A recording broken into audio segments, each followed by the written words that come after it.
My name is Natalie Vikhrov. I'm a freelance journalist reporting from Kiev and other parts of the country when I need to be.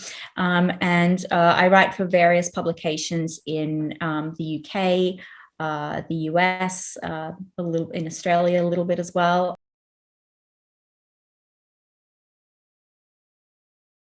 I was based in Kiev. I've been on and off in Ukraine since 2016, and I was in Kiev at the time the war started. I was covering sort of the situation, the buildup of Russian troops on the border.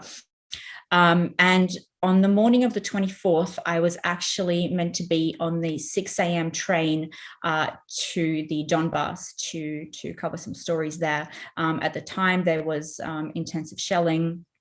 The shelling there was intensifying. So I spent most of the night of the 23rd planning the logistics of the trip. And I managed to have an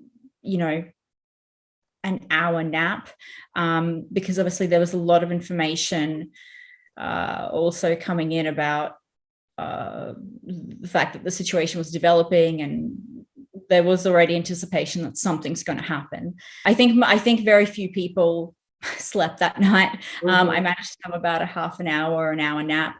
And I woke up to catch like the last couple of minutes of Putin's speech. And my Twitter, I remember checking my Twitter feed and just seeing all the tweets coming in saying, Putin's declared war.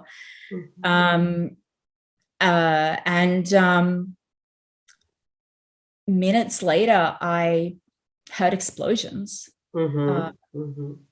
I didn't know how close or how far away they were, but I just remember sitting in my bedroom. I was in my pajamas and just hearing explosions, not knowing how close, how far they were. It was a shock. Needless to say, I did not get on that. I think that was literally an hour before I was meant to get on the train to the Donbass. I mean, honestly, it was a shock. So I work as a freelancer, so I am, more or less on my own. I contacted the editors that I was writing the stories for at the time, for the Donbass stories for at the time, and I sort of let them know that I don't think I'm not going to be going the stories now in Kiev. It was quite a shock, so I didn't I wasn't quite so I don't it was I don't really know, like looking back on it, it's still, I can't say, even despite the buildup, despite reporting on the fact that, there are serious warnings from the US about an invasion and a full-scale war, when you're living somewhere and you learn that the city that you're living in is being bombed, I don't know if you can prepare for that. For the first few days of, I think the first 3 days of the invasion, I was in Kiev, and I did not have security detail.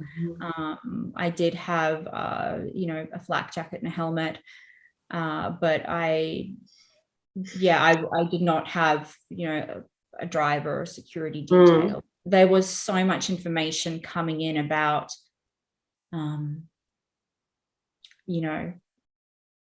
how there was so many reports coming in sort of predicting that Kiev would fall, how long it would take, reports ranging from hours to days, and having sort of no security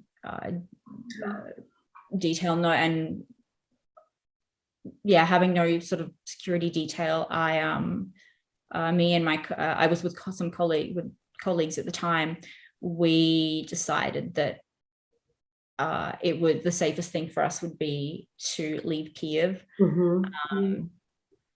And we ended up leaving Ukraine so we left Kiev, and we did leave Ukraine. But as soon as we reached Moldova, so we ended up in Moldova at first, but I remember thinking, as soon as I left, I need to go back. Obviously, we've seen that, how underrated Ukraine's defenses had been globally. And Kiev is still here. I'm back in Kiev, and thankfully. So yeah, at the time it was a difficult decision. At the time,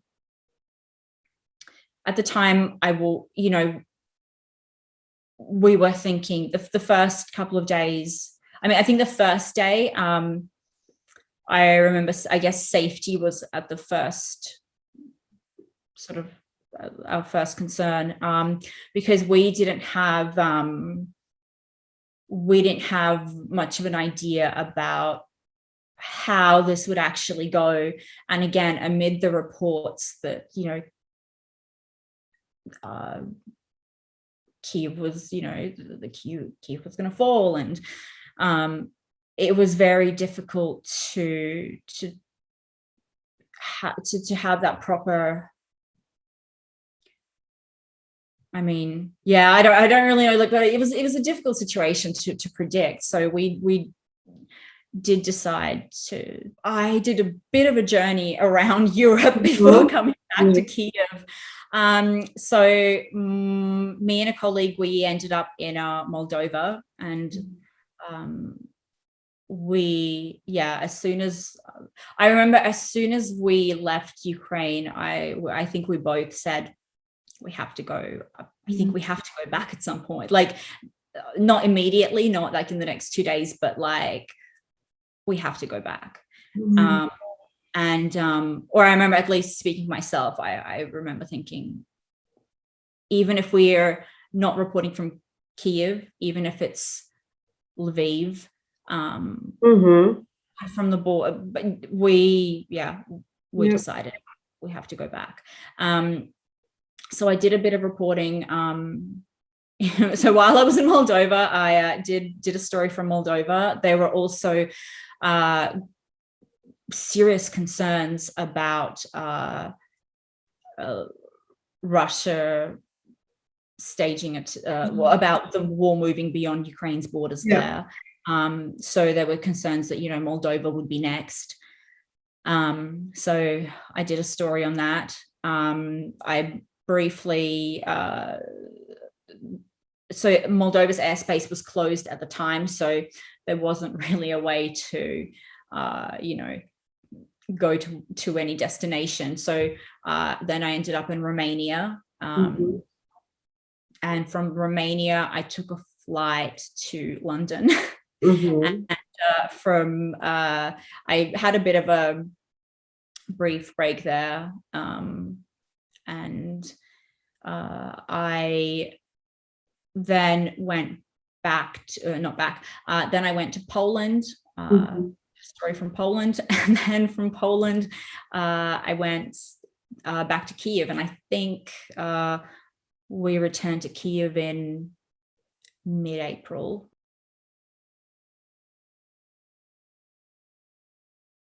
I've done some reporting from Kharkiv. I was actually born in Kharkiv. So I was born in Kharkiv and raised in Australia. I've done, Kharkiv has suffered very heavy bombardment since the start of the invasion, since the start of the Russian invasion, or the full-scale Russian invasion. And the city, it's the situation there is difficult. I mean, recent there was in May, it looked like in May, the Ukrainian counteroffensive pushed Russian troops back. They've liberated several villages. They've liberated many villages in the region, but more recently, we've seen Kharkiv being targeted by shelling, quite heavy shelling. The parts of the city are completely destroyed, and I did a story on residents who've lost their homes, which was devastating. These, for many people, these are homes they've lived in for decades. One person I spoke to had lived in this building since the 80s, since it was built. He moved in there as a young man in the 80s. He when it was freshly built, and he'd lived there since. He now has a family, and he went, I believe in March, he said a rocket struck the building, and his entire apartment was destroyed. I think he sent me footage of the moment he went back, and it was devastating. Everything was, his possessions were all turned to rubble. Everything was broken, and I think one of the most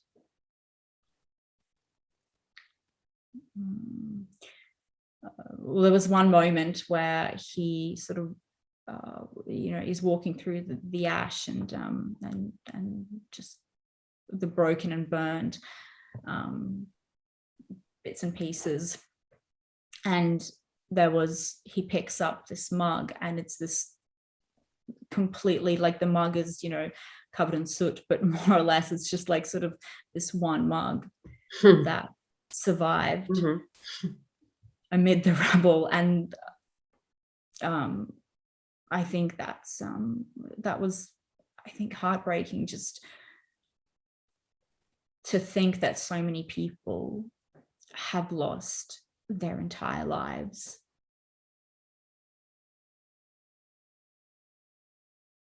This is one of the things that every time I remember it, it makes me emotional. But I think something that that kind of that stuck with me, which it's probably, it's not the most, there's been so many horrific, there's been so many horrific stories from this war. But and this isn't, this isn't to say this is the most horrific thing that has happened, but something that, and I think it stuck with me because it was something that I witnessed literally right next to me when we were crossing the border from Ukraine to Moldova. There were so many heartbreaking scenes of women crossing the border, leaving behind their husbands, I think their sons, and there was one particular, we're not sure exactly what the situation was, because this wasn't something that I'd been reporting on. We just saw this as we were crossing the border. There was one woman who came with her children and her husband, and they approached the border guards. They were trying to cross the border, and so men aged between 18 and 60 can't leave the country. But there are certain exceptions, and it seemed like they brought some paperwork with them, and this is kind of what we're sort of assuming. So I'm not sure if you want to leave this in, because this isn't fact checked. It's just what It's okay. What we saw. They brought these papers to the border guard, and we saw the border guard, the guys at the border, shaking their heads, and the look on her face as she walked, like the husband, he seemed okay, but the look on her face as she just walked away, just distraught. The first few days that me and a colleague were in Moldova, we would go to the same cafe to figure out what our next steps were to do some work. And we would see just Ukraine, we would see women with children, and I think every day for the first 2 or 3 days, I would see a woman with young children or teenage children just crying in the cafe, and often looking at their phones or looking at a tablet and just crying. And you knew they just fled the war. And so we came, we spoke to a few of them, and we gave them a hug, and but I think that something that will probably one of the things that will stick with me.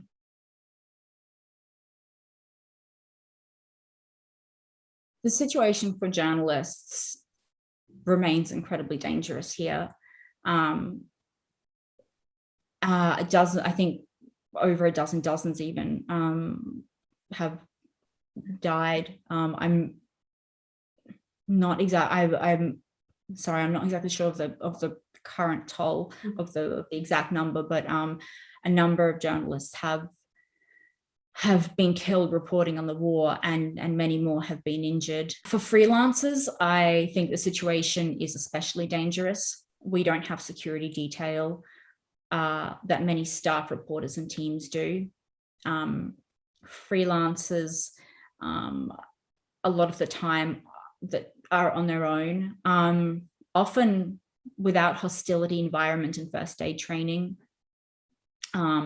without insurance, without full-time drivers, and without a team. And I think that's also quite important, because being on your own is obviously more dangerous than being in a team and having some backup and having extra eyes, extra even emotional support.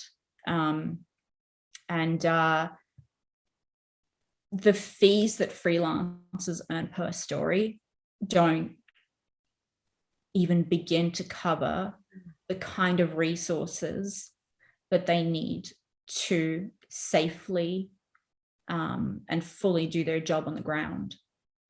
And so what I've seen that's been done a lot in Ukraine is that freelancers are forming their own teams. They're, they'll often connect with other journalists and plan their trips as a group to not only split the costs of the reporting, because drivers, you want to pay, you want to pay people well. You don't want to take advantage of anyone on the ground, because when you're going to a dangerous situation, you don't want to take advantage of anyone. And so I think it's very important that the safety of fixers and drivers and anyone who's helping you get that story, I think it's important that they're compensated properly and that their safety is accounted for just as much as yours. So what I've seen journalists doing is forming their own teams, cooperating with other freelancers. This is specifically freelancers because unlike staff journalists, we don't have reporting teams from, a publication or like CNN and New York Times. We don't have a team of photographers, reporters, security. It's just us. Journalists will team up with other journalists, with photographers, and like I said, that allows them to split the costs. But I think it also gives them that extra layer of safety. It allows them to sort of fund those resources that are needed, but also have that support and have that teamwork.